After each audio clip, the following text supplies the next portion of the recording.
Hey, Michael here for Coda APN PCS Codify Digital Training. This is a supplemental video to go along with the phenomenal training we had just a couple of days ago. So I'm going to start off again by saying thank you so much for coming out. That was really a lot of fun. We covered a ton of stuff. But as happens in these things, we got so enamored by all the 3D whiz-bang goodness, as good as it is, and we didn't want to stop all the fantastic conversations that were happening in the back channel, in the chat, etc. And Adam, that, some of the basic stuff that we really wanted to cover, the essential stuff as we call it, got pushed back. So this is my opportunity to kind of jam all this towards you guys, and I'm really happy to do it. Hopefully you're going to find it as intriguing and interesting and useful as we do. I also want to point out this is about my 7th time trying to do this, so I really am going to try to keep it nice and tight, but there is a lot to cover. So you'll be using the magic power of the pause button. If things get a bit opaque, by all means, reach out to us with any questions you have. We are here for you. This is really kind of, again, our passion plea here. I'm going to be talking about workflow. I'm going to be showing how we set up Lightroom. We're going to demonstrate to you why it's such a powerful and amazing tool for you, especially for the price. And we're going to talk a bit about our archival workflow, especially in very tough situations like the field, working in the field when you may not even have power for very long in any given day. We're going to show this folder structure, which is fantastic, that we use on basically all of our projects, field projects most specifically, but works great for lab too. We're going to take a look inside of Lightroom at some pretty cool things that definitely are not covered in other trainings that you can get. I'm going to show you how I set up my Lightroom catalogs every single time. So you can just copy and paste my method there. We're going to take a look at publishing workflows inside of Lightroom. It's a very specific and unique feature that kind of makes Lightroom amazing. And we'll even show some drone photogrammetry stuff to just kind of round it all out. So a ton of things. Let's get in on it. So first off, I want to point out that I'm going to be showing stuff from my desktop. If I double click on this folder here, what we're seeing is a folder that's on my desktop. Now, typically in a situation, if I'm in the field, would I use it on my desktop? No, I'd be using an external drive. So I have an iPad here hooked up, and I'm just going to show you what I have here on my desktop. As I mentioned, I have this RAID drive here, which is a 4 terabyte mirrored drive that is copying all the content on my hard drive every hour and making a progressive version of that I can then, if my computer exploded and died, I could just plug that in and get right back to work, which is pretty cool, using something called Carbon Copy Cloner. The second thing down there is a 18 terabyte RAID drive. Actually, my bad, it's 20. It says 10 usable terabytes of space, and believe it or not, it is basically full of tons of project data from all of the different years. So those are two things that we use. I'm going to talk about a couple more right now, which include Crash Plan. I mentioned Crash Plan briefly in passing. Would be here. And Crash Plan is fantastic by these guys, Code 42, highly recommended. You can get a free version of it that will basically produce an encrypted copy of whatever folders you want backed up on another machine. So just let that digest for a second. So even without the internet, if I have an intranet or some form of net connected computers, I could say share with Adam and have a copy of my data on his computer, but it'll be completely encrypted. He can't do anything with it. It's just sitting there. Okay, we're buds, we're hanging out. He can send me his, and we have 2 full versions of each other's data that's encrypted and shared. I do this with my own computers, my own networks. Certainly do this on other projects. Now, you can pay Crash Plan a very nominal fee to have a copy of that also in the cloud.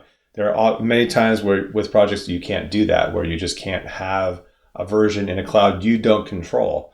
But it's a very secure and encrypted version of that, meaning that the data is actually encrypted on their end. So that feels pretty good and safe.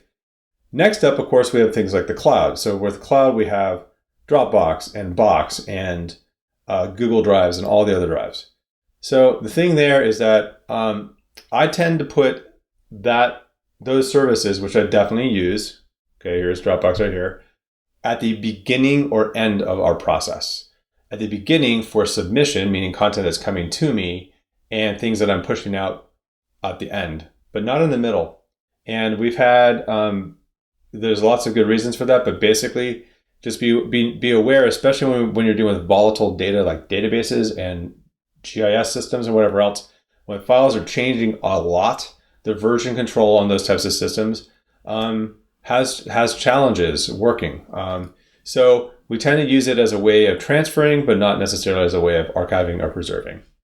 Okay, so I'm going to show you guys one more point, and that is that, hey, hello, here's Windows. So I'm using Windows here to demonstrate that everything I'm going to be showing you with Lightroom and with our archival workflows works perfectly fine on Windows. I'm sure many of you are in the Windows world, so we'll come back to that too. All right, so we're following kind of the core principles of what's known as the Open Archival Information System, or OAIS. It's been around for a long, long time. It is a data standard, an ISO standard. It's also a principle of working. And we really love this principle. So it works something like this, the crash course. We take pictures, we produce data in the field. And what we want to do is submit that to a process, even if we're the only ones doing it ourselves. If I'm out there in the field, we'll have people submit just enough metadata to make those pictures make sense. Your reports, your GPS data, your total station data, all the data, along with the images and documents and sketches and all that, into a preservation planning construct, otherwise the archive. It is not a place, a destination. It is an ongoing curatorial process. That's kind of the way to think about this stuff. So after which we generate access copies of our media and data and reports for various consumers. Those consumers might be an agency, an academic paper, a report to a client, etc. It also can be yourself if you're producing one of these 3D model. In this case, what we're doing is we're pushing out images in a particular format and way, as we talked about in the workshop, and I'll cover briefly, for the purposes of then generating a model where we can see all the way down to individual tiny rocks. So this purpose of generating the model is in this case, am the consumer of that content, okay? And I'm going to want to use this archival process to make sure that everything I'm generating is actually preserved.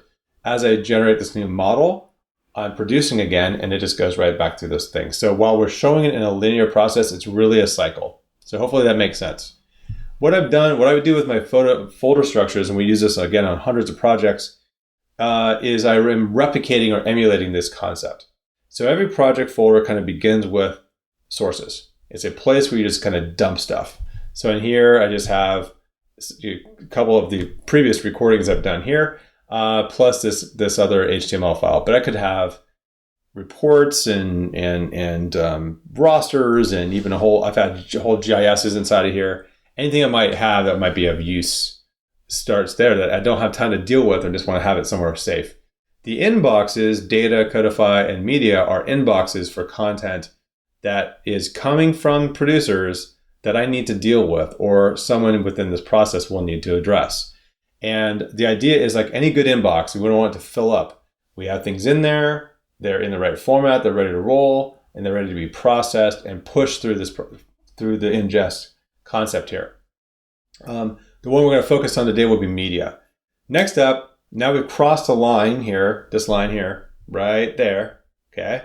And now we're in the submission ingests in this process here, where we have codify our database as we're building, but it could be a Microsoft Access database, it could be a folder structure, whatever you're using, and along with that, the submission of the descriptive information and metadata, administrative, curatorial information that can go to help make your content archival. Then we have Lightroom, and Lightroom is a database. It's a visual database, okay? It has thumbnails that are representing content, and that content is living where? In this media archive folder. Now, we don't put things directly in the media archive folder. We use an ingest process, which Lightroom is facilitating, to put that content there. That way it's all nice and tidy, it's all nice and organized, it's been processed with a tool that's designed to do that. And that's what makes it so cool. Then after that, we're now kind of at the access level where we're going to derive content or produce derivative content for a variety of different reasons. One will be to produce archival quality content that could be, say, submitted to another repository, even again, if that repository is you. And I'll point out why the file that comes off your camera isn't archival all by itself. This process will get you there. Or I'm producing a JPEG with the location data stripped out, but with additional information stuck into it for the purposes of sharing with the public, or putting on Facebook or whatever else you want to do. Clearly, location information from survey, not so much something you want to be sharing more broadly. Also, of course, we as consumers for our 3D models or other things that we're doing are going to take that derivative content and put it together into some form of new thing like a model. And again, once again, goes through the process. Then I have a models folder and I have a representations folder where I'm putting representational content of all these things somewhere where it's accessible to people.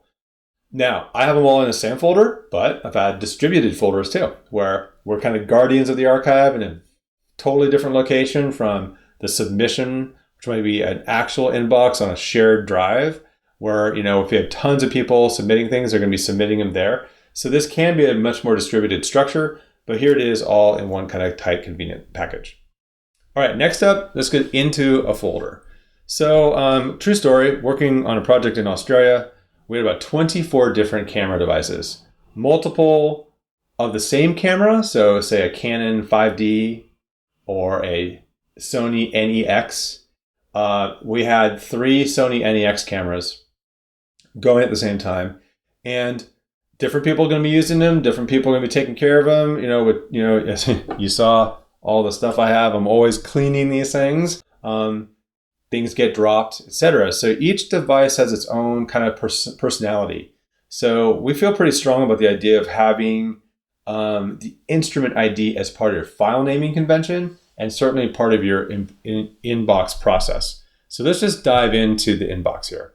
I'm just going to show a couple of quick examples. There's no fixed and fast rule because it's project specific. So for Legio, the Roman garrison in Israel, we had a 2013 season, a 2015 season, and now we're going to have a 2017 season. So for 2015, I'm just showing you a tiny bit. We produced over a terabyte of data in images. We would basically set up a folder using this international date standard of year, month, day for each device. So you can see here we have 2015 0630 for the 30th of June, and we have 2015 for July 3rd.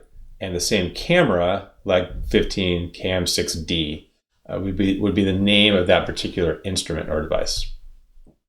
Cam 6D is not sufficient because you can have more than one 6D, as I pointed out. So attaching it to the project ID is one way. You can see down here, we have ManX 601.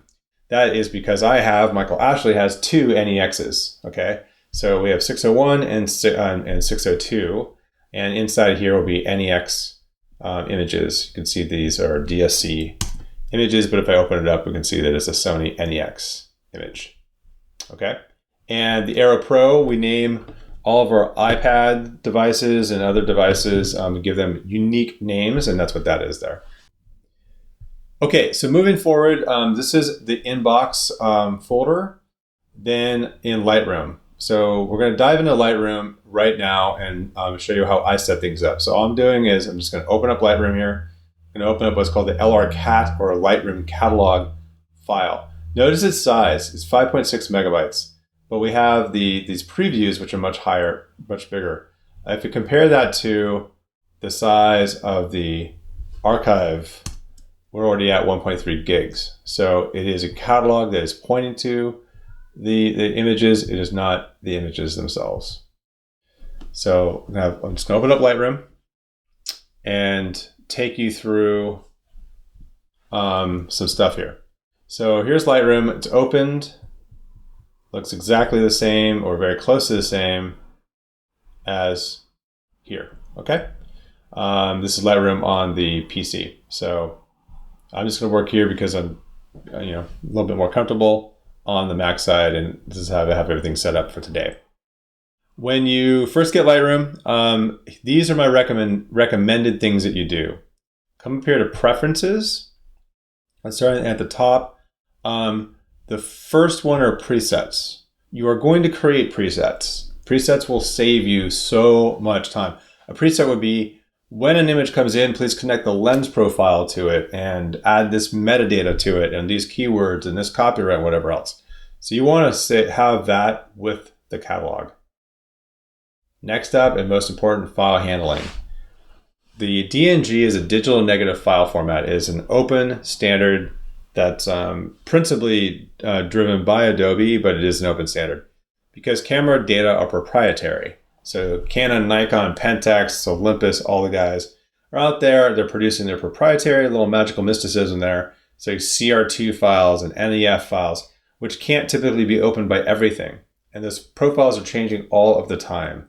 The digital negative file format is kind of the Esperanto that will open those file forms, which is great. So it's the black box that it's been shared between the camera manufacturers and Adobe.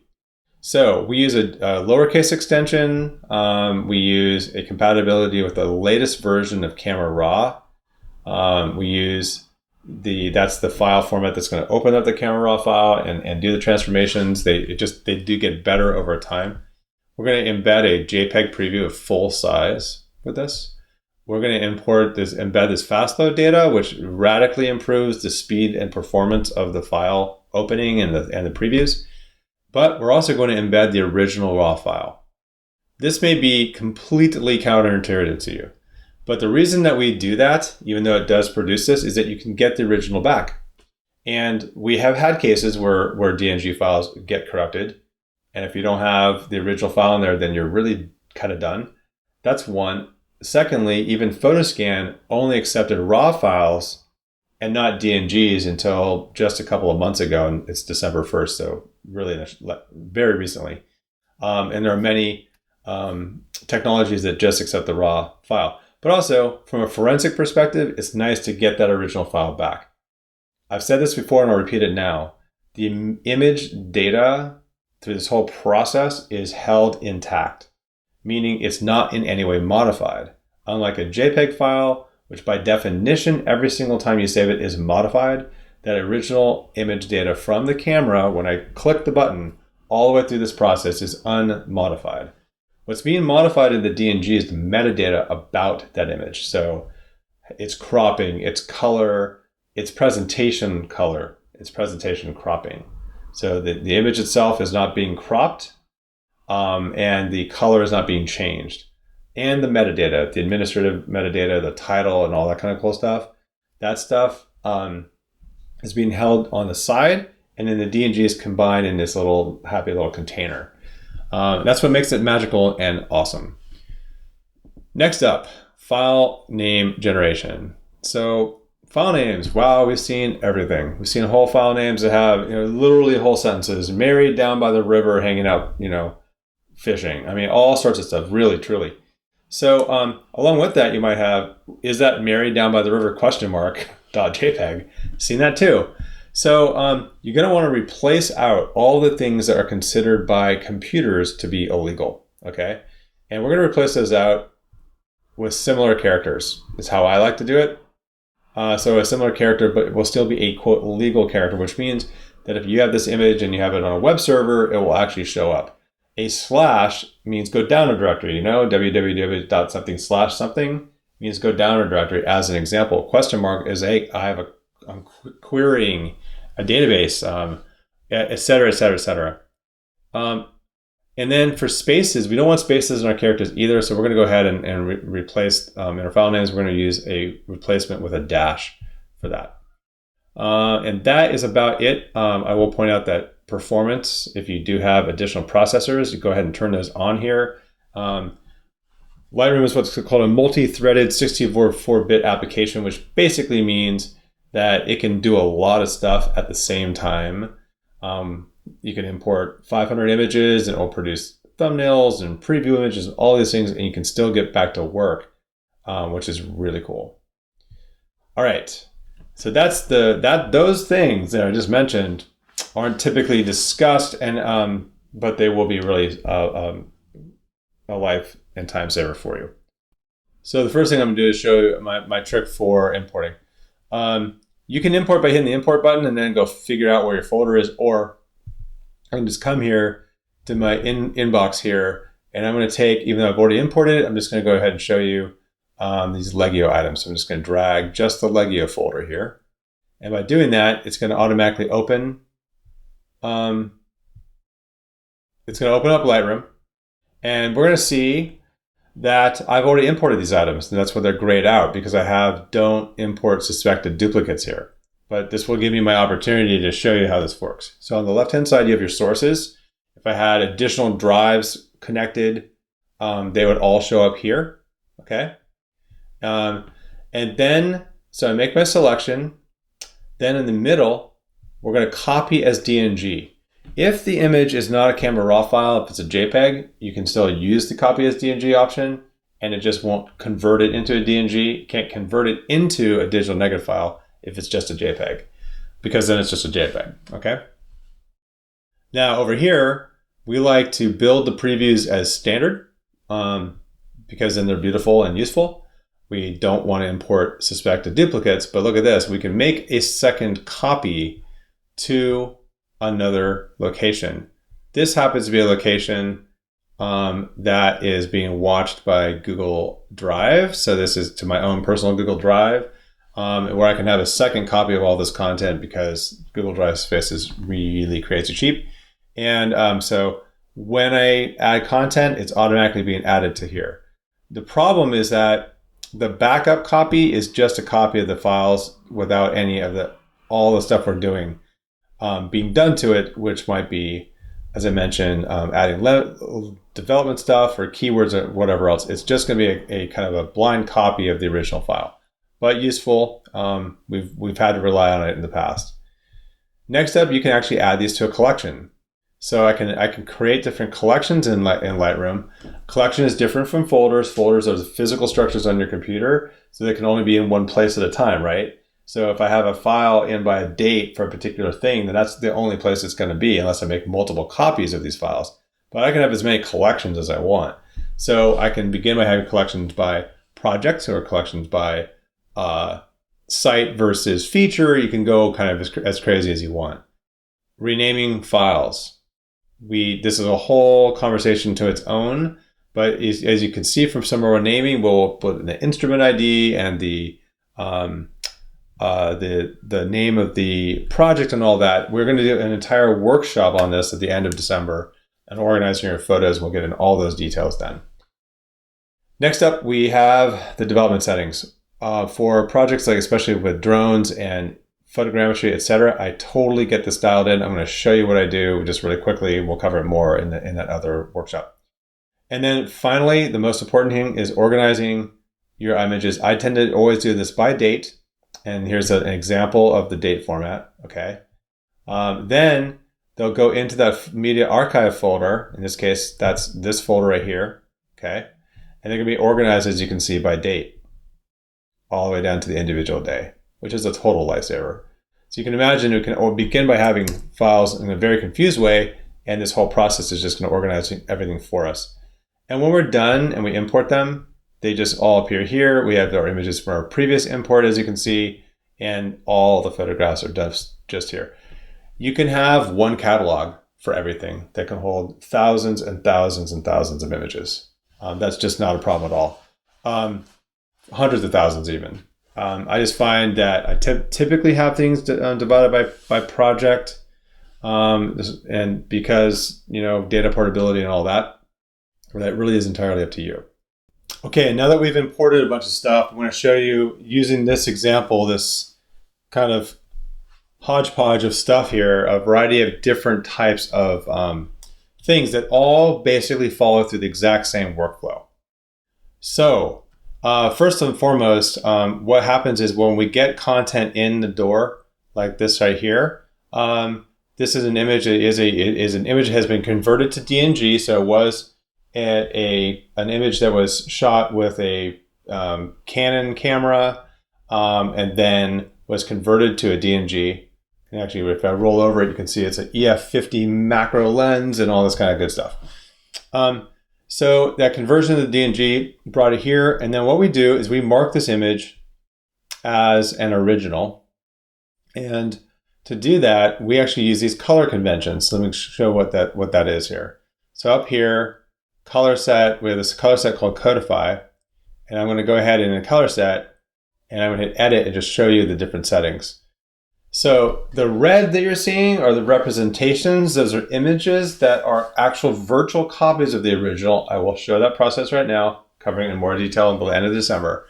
And then we have the originals, which are marked in green. And the blue ones there, well, those are part of a sequence, which obviously looks, looks pretty obvious, right? And then you have these nice little shortcuts, 6, 7, 8, 9. So the shortcuts really will save you a ton of time. So representation, original, sequence, and I have yellow and purple preserved. We typically are using video for yellow as an example. So let's go ahead and save that and show you what's going on here. So for this guy, what would happen is we would hit the 8 key to mark it as an original, and then it turns green. Then we're going to make a virtual copy of this. So what do I mean by that? So this original file here is original because it is the image that was taken from the camera combined with metadata. So I have geolocational data, I have reverse lookup data. I'll show you that on the map in a bit. It has a title and it has caption. So it has just enough metadata. When there's just enough metadata to hold the image together, we give that at least 1 star. The absolute minimum metadata for me is a file name that I actually understand and probably a keyword. At least those 2 types of things tend to be really, really useful if you are working with people and you know kind of their process.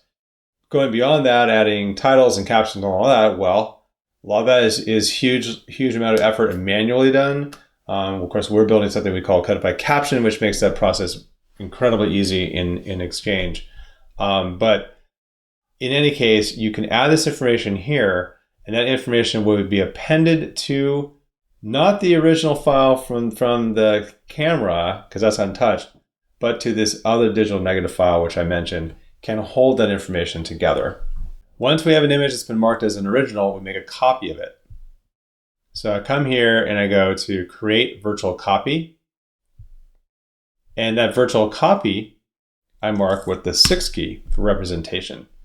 So to kind of bring that back, everything comes in. Normally I'm doing one project. So like when I was at LEGO, we had 10,000 images, not a joke, in 3 weeks.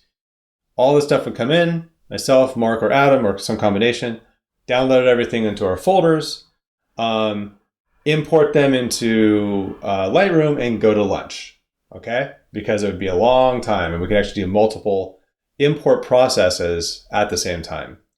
Those would all be sifted in. We would select them all, mark them as original. Go through, find those that are image sequences, and mark those as image sequences. Go all through these are the artifact images, would be marked as originals, add at least the core metadata to them, and then make a virtual copy, okay? Now this virtual copy, I can do things to this image now and without like feeling bad about it because I have the original. So we typically don't do things like we don't modify its shape. We only do a couple of things, and I'll be showing the sequence next as the example, but there are some things that you might actually wind up doing. And one of those will be to fix the lens distortion or reorient it if it wasn't perfectly straight due to the horizon, and other kind of non-destructive things, or the things that are introducing, as we like to say, new artifacts into your picture, okay? Now for publication, I might actually come into an image and change its color. I might come into this one for the purposes of publication, because we're showing a scene, so I'm opening the development module, and I might come in here and, increase its exposure, add a little bit of blue to kind of cool that down the image color. I don't have a gray card, so I don't know exactly what the color is, but I know that that's a lot more close. I've been there. I know that that's a lot closer to things. I might come in here and actually increase its sharpening. for the purpose of publication. And all of these things I'm doing, as you can see, are all here in the history. And none of those things are impacting the original file. They're all just being added as metadata to this image. So let me start with the location information, how we can copy things, and we'll totally get you excited about Lightroom, and then we'll take you into the development module. So here we have an image. It's metal hinge, shot on an arrow pad, shot on the iPad here, and you can see that we've honed in on the center of it, and we're using an R1 Trimble, which gives us sub-meter accuracy, and we have our northerns and easterns and UTM up here along with the datum. And what I'm going to do is I'm going to copy that information. I'm going to come here to copy metadata, and I'm going to copy the GPS location information along with its bearing. Now in this case, the bearing isn't so important. I'm pointing straight down, but this is something that's critical for almost everyone when you're taking images of features and site overviews, etc. I'm just going to copy that, and we can see it down here. This particular image, which is that same hinge, was this guy. Looks very different, right? This is the backside of this particular object. This image doesn't have that metadata because it was taken with a camera that doesn't have a GPS, but it does now. If I just hit paste, we'll see that it has this little icon that looks like a place icon. When I tap on that, it's going to open up a map and show it to me on a map. Okay, so here's a map somewhere in Pershing County. Okay, pretty amazing. And all I had to do is copy and paste. So this is a process where we have one device that has geolocation data, another device, an iPad, or even a GPS track, which can be centimeter accurate even. Pictures that were taken on better cameras than an iPad in this case. And I'm appending both of those things together. So in develop then, what I'm going to do is I'm going to open up this item here. I'm going to hit the D key or develop and just show you guys the original one more time. So this is the original. And what we did is we did a white balance modification like so, which just warmed up the image a bit and brought it to the same color as the original. And we enabled the lens profile. Okay, so this is a fairly subtle change, but you can see that the corners are a bit brighter. We've taken away the vignetting that happens with the lens, and we've associated with the Sony profile. I'm going to show you one more example when we go to look at the sequence of images for photogrammetry and how we back that out and let Photoscan do its job. But this is a really great thing to do. The other thing we do is we enable the upright correction. And when we're done with all those things, I back this all the way back out, we get a result that looks like this, where we have a nice straight line on the bottom. We have the object there with some nice correction. It's nice and sharp. It looks really good. This will actually focus in, as you can see. It's kind of amazing for a field shot of this particular hinge. Image sequences. So I'm going to take a look at this guy here. It's blue and marked as an image sequence. This has been taken from a 5D Mark IV, which is a very new Canon camera. 24 megapixel image is huge. In develop, all we've done is added the profile correction. Okay. So again, we can see that vignetting being turned on and off, but we've turned the distortion all the way down. So if I have it turned on, you get that. See how it looks like you can definitely see the flattening of the image, but we want to turn the distortion off, and when we do our sequences, we want Photoscan in this case to be able to do all the correction. However, by telling it specifically that it was a shot on a Canon, shot with this particular version of the 24mm lens, the 1.4, which is a camera profile. I get that because this is a camera raw file, and Lightroom can read that Canon profile, and I will get exactly the lens that I used.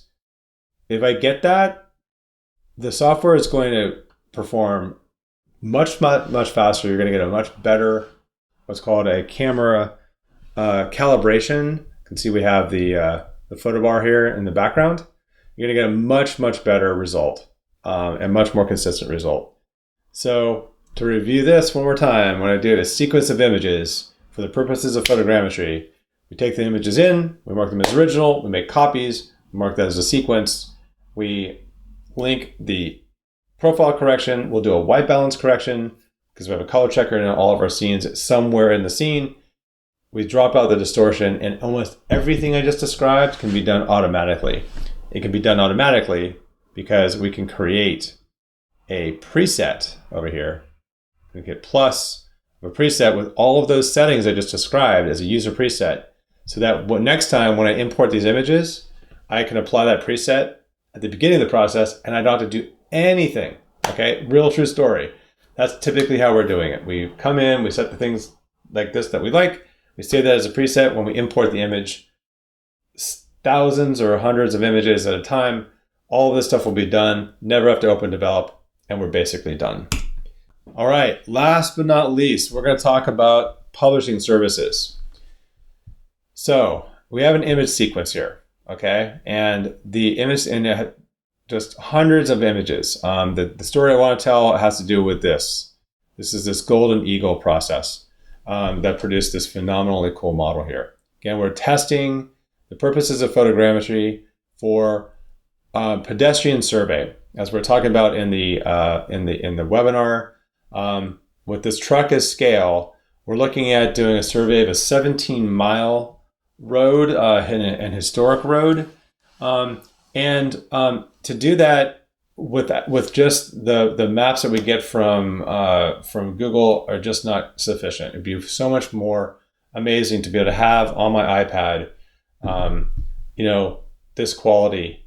So while we're out there doing pedestrian survey, and this is geolocated, it's registered, it's all of those things. How did we do that? You can see the R here.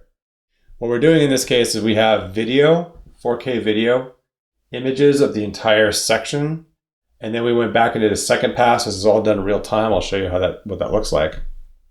We come over here and we go to the map view. This is built right into Lightroom.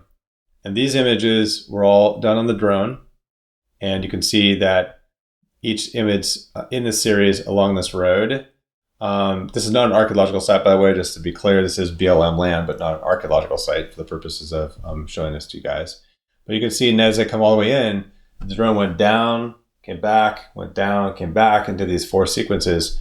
We have a series of images taken with the drone with a particular amount of overlap, combined with the video images of the whole place. And from all that, we produced a pretty amazing model, orthophoto, and DEM from it. So what we have here is we have the image sequence here, and we are pushing these things out into a publishing service. So what do I mean by that? We can see that there are, in the Golden Eagle project here, there are 273 images here, okay? So some of these images, like this beautiful one of the drone itself, which is really great, is not part of the sequence, okay? So it's in a collection, which is fantastic, so they're all together, but what I need are just the images I want for the sequence. And now what we're trying to do, we were trying to find the minimum number of images necessary to build that model so that when we go out and do these deployments, we can actually shoot the minimum threshold and nail it every single time to save time. So we're not combining all 260 something images, we're only trying to combine just the images we need to get the sequence done.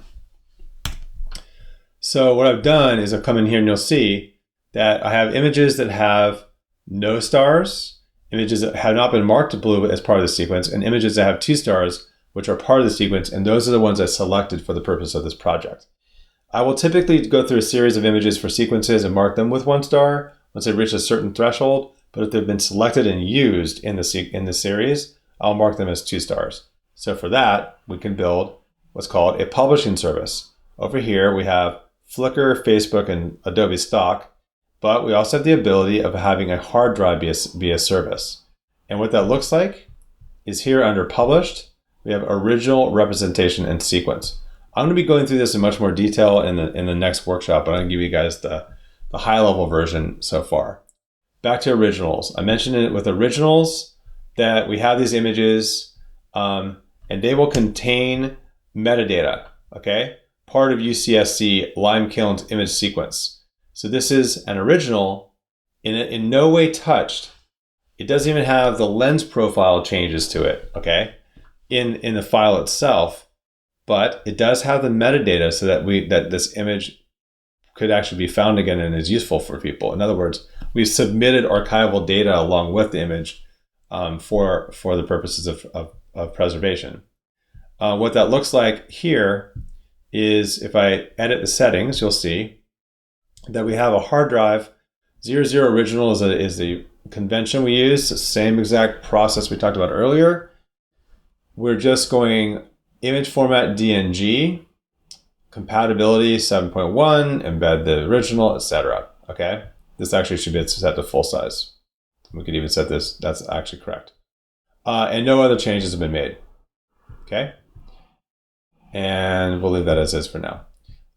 Then we need to set up some conditions so that we know, so it would do it for every image in the entire catalog. So the changes here are set to a smart folder.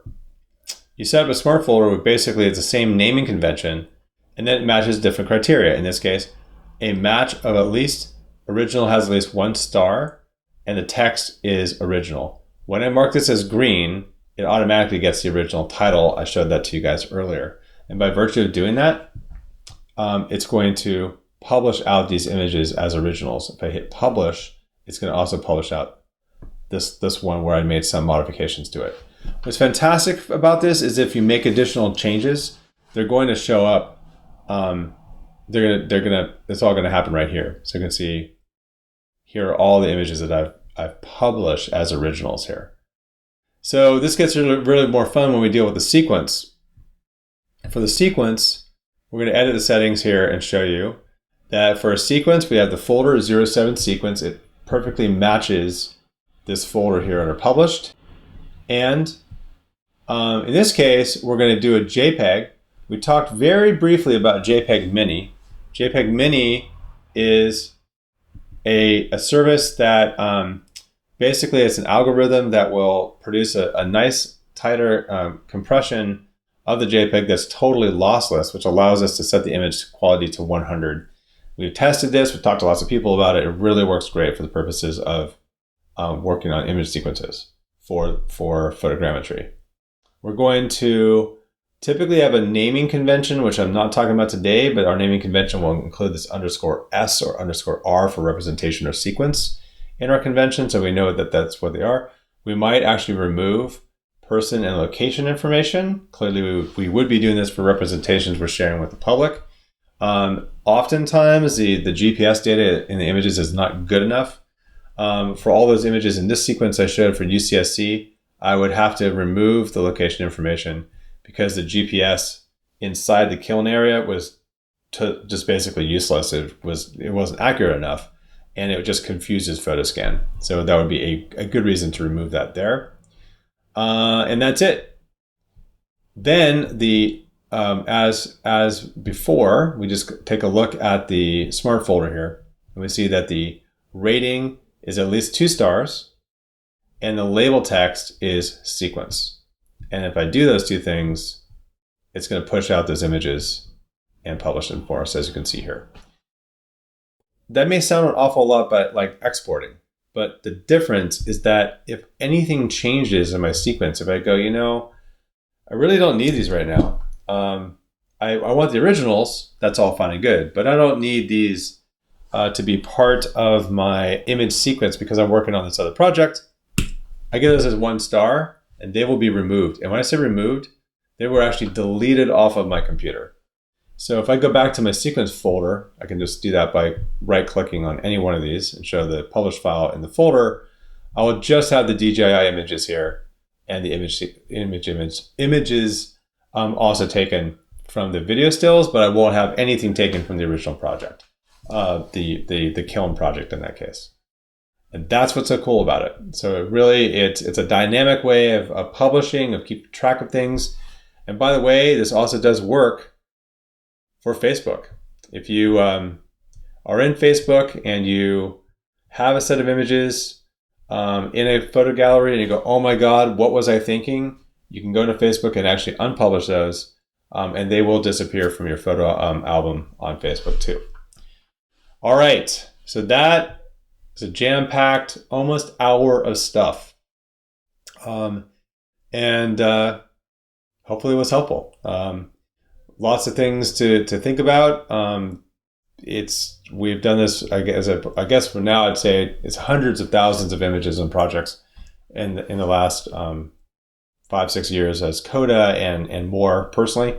So with that, I'll say goodbye, and more to come. And thanks again. By all means, reach out with any questions you may have, and we'll be here to help. Thanks again.